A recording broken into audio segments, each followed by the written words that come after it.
নমস্কার, আমি গৌতম মণ্ডল, সৃষ্টি সংস্থার ফাউন্ডার মেম্বার। সৃষ্টি বিশ্বাস করে আধুনিক কেরিয়ার গঠনের ক্ষেত্রে যেমন আইটি এডুকেশান, হার্ডওয়্যার, ল্যাপটপ রিপেয়ারিংয়ের গুরুত্ব আছে, সেই রকম কৃষির ওপরও গুরুত্ব আছে। কৃষি উদ্যোক্তা করার জন্য রাজ্য সরকার ও কেন্দ্র সরকার আমাদের অনেক ফান্ড দিচ্ছে। ছাত্রছাত্রীদের সরকারি প্রতিষ্ঠানকে আমরা এখানে যে এগ্রিকালচার প্রজেক্টটা বানিয়েছি, এখানে 400 সুপারি গাছ দিয়েছিলাম 2023 সালে।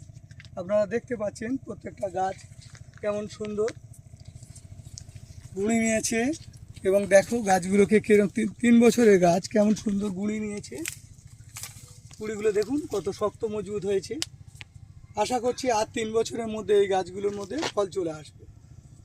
এই কাজ করার জন্য যারা দেশ বিদেশের বিজ্ঞানী, কৃষি বিজ্ঞানীরা ক্রমাগত সাহায্য করছে সুন্দরবনের মতো প্রত্যন্ত অঞ্চলের বাচ্চাদের, তাদেরকে আমরা সংস্থার তরফ থেকে কৃতজ্ঞতা দিচ্ছি। গাছগুলোর হাইট এবং গাছগুলোর দেখলেই আপনারা বুঝতে পারবেন যে কত 3 বছরও হয়নি, ডিসেম্বর মাস এলে 3 বছর হবে। কত সুন্দর গাছগুলো হয়েছে দেখুন। আবার বলছি আপনাদের অশেষ ধন্যবাদ যে আপনারা এই ধরনের কাজ করছেন।